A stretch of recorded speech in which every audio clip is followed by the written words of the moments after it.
This is Plant-Based Briefing. Headlines matter. Top-line takeaways from a recent ultra-processed food study are wrong and irresponsible. By Amy Williams at the Good Food Institute at gfi.org. And I'm Marian Erickson. This is the Curated Content Plant-Based Podcast, where I narrate a variety of articles on healthy, compassionate, and sustainable living in about 10 minutes or less every weekday with permission. I'm pleased to have permission from the Good Food Institute to share their content. They're an international nonprofit reimagining meat production in order to make the global food system better for the planet, people, and animals. They focus on alternative meat proteins, or alt proteins, which include plant-based meat, cultivated meat, and fermentation. They understand that with these alternative proteins, we can mitigate the environmental impact of our food system, decrease the risk of zoonotic disease, and ultimately feed more people with fewer resources. And the president and founder of GFI is Bruce Friedrich. He is an amazing guy. He's been on the Rich Roll podcast a few times, and I'll link one of those episodes in the show notes. And he talks all about meatless meat, but it's interesting to hear his background. He was an activist with PETA. He's done it all, and he is continuing to work tirelessly for the animals. So check that out. It's Rich Roll, episode 617. And again, I'll link that in the show notes. So now let's get to today's plant-based briefing. Headlines matter. Top-line takeaways from a recent ultra-processed food study are wrong and irresponsible. By Amy Williams at the Good Food Institute at gfi.org. A study that considered pizza and cake, plant-based foods, tells us little about plant-based meat and heart health, but that didn't stop a flurry of misleading headlines. You may have noticed a wave of recent headlines making some pretty bold and scary claims about plant-based meat products. But is that really what a recent study, linked here, on ultra-processed foods, UPFs, published in The Lancet found? No, not remotely. In reality, participants in the study in question barely ate any plant-based meat at all. Plant-based products designed as alternatives to animal-based meats like burgers and sausages represented only 0.2% of the cohort's intake, far less than 1/100th of what they consumed, and a lot of the quote-unquote plant-sourced foods contained animal-sourced meat, eggs, and dairy. Yet multiple headlines made it seem like plant-based meat was the focus of the study. This is a big problem, as most people don't read the underlying scientific papers of every headline they see. If such stories are published in familiar, trusted outlets, many people likely take these headlines at face value. Having recently compiled a 62-page report, linked here, synthesizing the available evidence of plant-based meat and health, it was clear to me that something was amiss. I worked for several years in medical communications, where patient education and open science advocacy were two of my main areas of focus.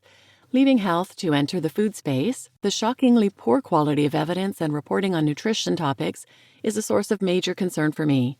It is not reasonable to expect consumers to read every scientific paper themselves, and because everyone has to eat, we rely on scientific journals and journalists to take the abundance of research, both good and bad, find the signals in the noise, and communicate data and evidence simply and accurately. This paper is not unique, but it is a particularly egregious example of faulty research being accepted in a well-known journal and then distorted in its reporting.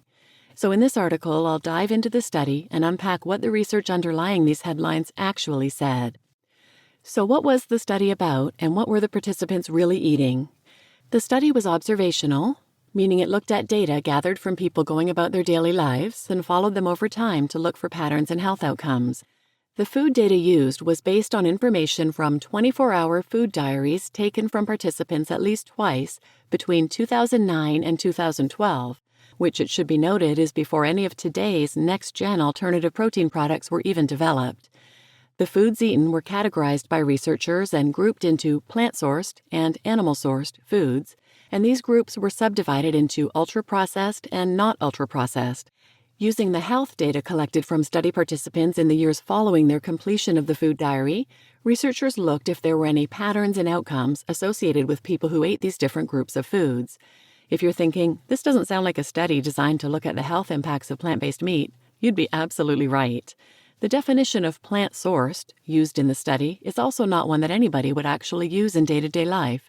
For starters, a large proportion of foods in this category used in the study contain animal-based meat, eggs, and dairy. They just do not list animal products as the main ingredient. For example, a ready-made meat feast pizza with conventional meat and cheese, under the definitions used by this study, would be categorized as UPF plant-sourced food. Yes, seriously. The three food groups comprising the largest share of the plant-sourced category were bread, 9.9%, pastries and cakes, 6.9%, and biscuits, aka cookies, 3.9%.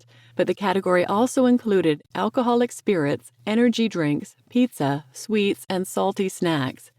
Meat alternatives was the smallest single category in the plant-sourced UPF group, and according to the study's supplementary materials, tofu, textured vegetable protein, and tempeh were included in this category alongside plant-based meats designed to mimic the experience of animal-based meats such as burgers and sausages.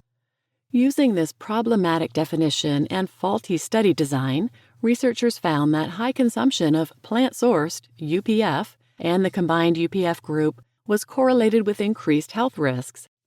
High consumption of packaged sweets, pizza, and pastries may lead to poor health outcomes?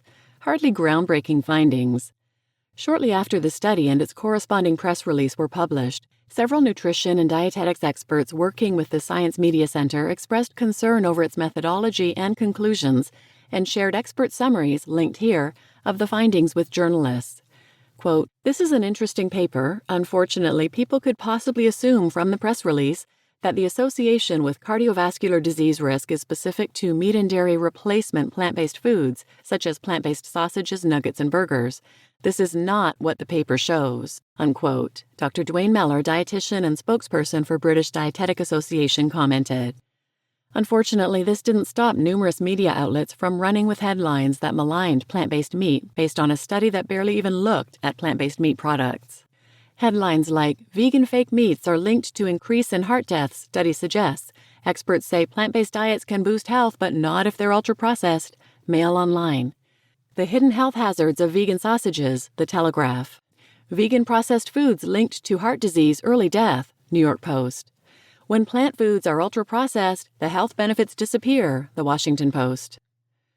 What do we know about plant-based meats and nutrition? It's important to continue research into the health impacts of plant-based alternatives to conventional animal foods. Such research is especially important for plant-based food innovators as they work to optimize the nutritional value of products. But to get an accurate picture of the health outcomes associated with eating plant-based meat, especially when these foods are eaten in lieu of conventional meat products, studies need to look at those products specifically. Thus far, the studies that have looked at plant-based meat specifically using randomized controlled trials, rather than observational studies which are less able to shed light on the causality, report findings very different from the recent Lancet paper. A systematic review linked here from early 2024 looking at randomized controlled trials found several positive health effects associated with swapping plant-based in for conventional meat. These trials, generally, although there was some variation in study design, took two similar groups of people and gave one group plant-based meat and the other group an equivalent portion of conventional meat, keeping other things the same, and compared the differences both from the start to the end of the study and between the two groups.